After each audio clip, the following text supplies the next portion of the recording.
नमस्कार, ये आकाशवाणी पटना है। अब आप अभिषेक दास से प्रादेशिक समाचार सुनिए। पहले मुख्य समाचार। लोकसभा अध्यक्ष ओम बिरला को पद से हटाने के लिए विपक्ष द्वारा लाया गया अविश्वास प्रस्ताव ध्वनि मत से हुआ खारिज। मुख्यमंत्री नीतीश कुमार की समृद्धि यात्रा के दौरान अररिया के फारबिसगंज में नए हवाई अड्डे के निर्माण की घोषणा। राज्य में एलपीजी की कालाबाजारी के खिलाफ कार्रवाई हुई तेज। सासाराम से जमाखोरी के आरोप में 2 लोग लिए गए हिरासत में। और मौसम विभाग ने कल पूर्वी चंपारण, शिवहर, मधुबनी, सुपौल और किशनगंज समेत 8 जिलों में हल्की बारिश का पूर्वानुमान जताया। अब समाचार विस्तार से। लोकसभा अध्यक्ष ओम बिरला को पद से हटाने के लिए विपक्ष द्वारा लाया गया अविश्वास प्रस्ताव ध्वनि मत से खारिज हो गया है। श्री बिरला पर सदन की कार्यवाही के दौरान भेदभाव करने का आरोप था। इस प्रस्ताव पर सदन में 10 घंटे लंबी चर्चा चली। विपक्ष के हंगामे के बीच पीठासीन अधिकारी जगदम्बिका पाल ने अविश्वास प्रस्ताव खारिज होने की घोषणा की। प्रश्न यह है कि श्री मोहम्मद जावेद द्वारा प्रस्तुत संकल्प स्वीकार किया जाए। जो उसके पक्ष में वो हाँ कहें, जो इसके विरोध में वो ना कहें। मेरे विचार में निर्णय ना वालों के पक्ष में हुआ, ना वालों के पक्ष में हुआ, संकल्प अस्वीकृत हुआ। इससे पहले अविश्वास प्रस्ताव पर चर्चा का जवाब देते हुए केंद्रीय गृह मंत्री अमित शाह ने कहा कि सदन आपसी विश्वास और तय नियमों के अनुसार चलता है। उन्होंने कहा कि 4 दशक बाद फिर से लोकसभा अध्यक्ष के खिलाफ अविश्वास प्रस्ताव आया है, जो संसदीय राजनीति और सदन दोनों के लिए अफसोसजनक घटना है। सदन आपसी विश्वास से चलता है। पक्ष और विपक्ष दोनों के लिए सदन के स्पीकर जो होते हैं वो कस्टोडियन होते हैं, मगर उनको लोकसभा कैसे चलानी, इसीलिए इसी लोकसभा ने कुछ नियम बनाए। हम हमारे अधिकार के लिए बात कर सकते हैं, हम भी कर सकते हैं, विपक्ष के मित्र भी कर सकते हैं। जो सदन के नियम परमिट नहीं करते हैं, उस हिसाब से बोलने का किसी को अधिकार नहीं है। कोई भी हो, इसको अधिकार नहीं है। केंद्रीय गृह मंत्री ने कहा कि जब सदस्य आसन की निष्ठा पर सवाल खड़े करते हैं तो इसकी निंदा होनी चाहिए।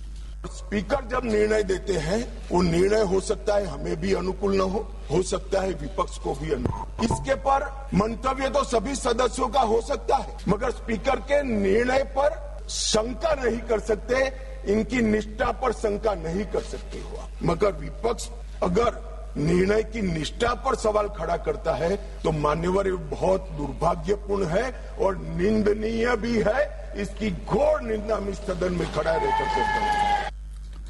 इससे पहले चर्चा में भाग लेते हुए नेता प्रतिपक्ष राहुल गांधी ने कहा कि उन्हें सदन में बोलने पर बार बार टोका जाता है। केंद्र सरकार ने कहा है कि देश में घरेलू उपभोक्ताओं के लिए ईंधन की कोई कमी नहीं है। पेट्रोलियम और प्राकृतिक गैस मंत्री हरदीप सिंह पुरी ने सोशल मीडिया पोस्ट में कहा कि सरकार देश के घरेलू उपभोक्ताओं को सस्ती ऊर्जा की निर्बाध आपूर्ति सुनिश्चित करने के लिए प्रतिबद्ध है। उन्होंने बताया कि भारत का ऊर्जा आयात विभिन्न स्रोतों और मार्गों से लगातार जारी है। इधर उप मुख्यमंत्री सम्राट चौधरी ने कहा कि रसोई गैस की जमाखोरी और कालाबाजारी करने वालों पर कड़ी कार्रवाई की जाएगी।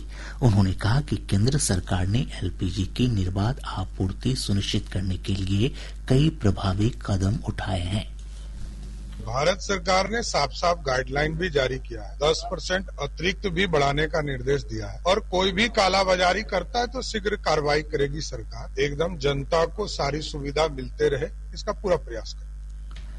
इस बीच पुलिस महानिदेशक विनय कुमार ने बताया कि सभी प्रमंडलीय आयुक्त और जिलाधिकारियों को रसोई गैस और पेट्रोल के जमाखोरों पर कार्रवाई करने के निर्देश दिए गए हैं। उन्होंने कहा कि सरकार इस मामले को लेकर पूरी संवेदनशीलता के साथ काम कर रही है।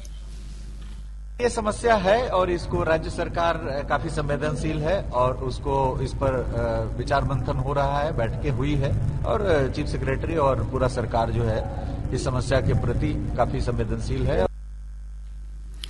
इधर राज्य में एलपीजी की जमाखोरी के खिलाफ कार्रवाई तेज कर दी गई है। जगह जगह पुलिस अभिरक्षा में सिलेंडर का वितरण करवाया जा रहा है। इस बीच सासाराम नगर थाना क्षेत्र के जक्की शहीद वार्ड संख्या 19 स्थित एक किराना दुकान में प्रशासन की टीम ने छापेमारी कर 10 घरेलू गैस सिलेंडर जब्त की है। इस मामले में 2 लोगों को हिरासत में लिया गया है। मुख्यमंत्री नीतीश कुमार ने कहा है कि सरकार अगले 5 वर्षों में 1 करोड़ युवाओं को नौकरी और रोजगार देने के लिए प्रतिबद्ध है। आज अररिया में समृद्धि यात्रा के दौरान जन संवाद को संबोधित करते हुए श्री कुमार ने कहा कि 50 लाख युवाओं को नौकरी दी गई है। उन्होंने कहा कि मुख्यमंत्री महिला रोजगार योजना के तहत महिलाओं को स्वरोजगार के लिए आर्थिक सहायता प्रदान की जा रही है।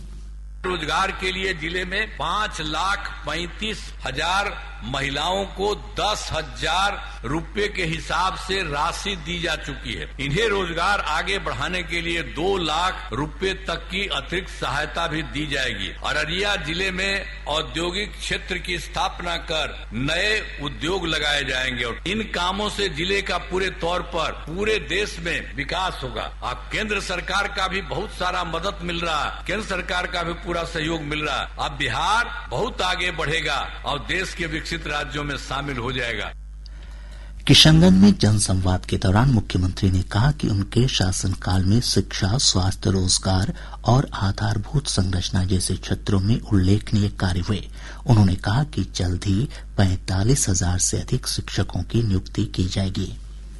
शिक्षा के क्षेत्र में विशेष ध्यान दिया गया है। हम लोगों ने बड़ी संख्या में नए स्कूल खोले, नियोजित शिक्षकों की बहाली की, लड़के लड़कियों के लिए पोशाक और साइकिल योजना चलाई शिक्षा के क्षेत्र में, तो उसके लिए भी हम लोगों ने बीपीएससी का कर रहे हैं। तो 45,000 नए पदों पर शिक्षकों की बहाली शुरू हो जाएगी। कार्यक्रम को संबोधित करते हुए उप मुख्यमंत्री सम्राट चौधरी ने कहा कि मुख्यमंत्री नीतीश कुमार के नेतृत्व में बिहार ने सुशासन के साथ विकास के नए प्रतिमान गढ़े हैं। उन्होंने कहा कि राज्यसभा जाने के बाद भी नीतीश कुमार के मार्गदर्शन में ही राज्य सरकार काम करेगी। उप मुख्यमंत्री ने अररिया के फारबिसगंज में नए हवाई अड्डे के निर्माण की घोषणा की। हम लोगों ने तय किया कि यहाँ के भी फारबिसगंज में जो लगभग 150 एकड़ जमीन है, वहाँ पर भी एक एयरपोर्ट बनाने का काम हम लोगों की सरकार करेगा साथ। इसलिए साथियों, सबका साथ सबका विकास, न्याय के साथ विकास और बिहार की समृद्धि, यही सबसे महत्वपूर्ण है। मुख्यमंत्री नीतीश कुमार ने अररिया जिले में 546 करोड़ रुपए लागत वाली 68 और किशनगंज में 235 करोड़ रुपए लागत से 122 विकास योजनाओं का उद्घाटन और शिलान्यास किया। उन्होंने दोनों जिले में चल रही विभिन्न विकास परियोजनाओं की प्रगति की समीक्षा भी की। प्रादेशिक समाचार आप आकाशवाणी पटना से सुन रहे हैं। ताजा समाचारों के लिए आप हमारे x handle AIR News_ Patna पर जा सकते हैं। सुपौल के वीरपुर हवाई अड्डे के विकास और उन्नयन के लिए 36 करोड़ 38 लाख रुपए की निविदा प्रकाशित की गई है। उप मुख्यमंत्री सम्राट चौधरी ने एक सोशल मीडिया पोस्ट में ये जानकारी दी। उन्होंने बताया कि इसके तहत आधुनिक टर्मिनल भवन, ATC टावर और फायर स्टेशन समेत अन्य अत्याधुनिक सुविधाओं का विकास किया जाएगा। सर्वोच्च न्यायालय ने पहली बार 32 वर्षीय एक व्यक्ति को निष्क्रिय इच्छा मृत्यु की अनुमति दी है। न्यायालय ने पिछले 12 वर्षों से अधिक समय से कोमा में पड़े व्यक्ति के कृत्रिम जीवन रक्षक यंत्र को हटाने की अनुमति दे दी है। निष्क्रिय इच्छा मृत्यु ऐसी प्रक्रिया है जिसमें जीवन रक्षक यंत्र या उसे जीवित रखने के लिए आवश्यक उपचार को रोक दिया जाता है या हटा दिया जाता है। उप मुख्यमंत्री सह राजस्व और भूमि सुधार मंत्री विजय कुमार सिन्हा ने हड़ताली अंचलाधिकारियों और राजस्व कर्मियों से एक बार फिर काम पर वापस लौटने की अपील की है। आज पटना में संवाददाताओं से बातचीत में उन्होंने कहा कि काम करने वाले कर्मियों की समस्याओं का समाधान किया जाएगा। मैं तो फिर से आग्रह कर रहे हैं कि जनता के हित में काम करें और काम करने वाले लोगों का सम्मान और उनका समाधान हम निश्चित तौर पर करेंगे।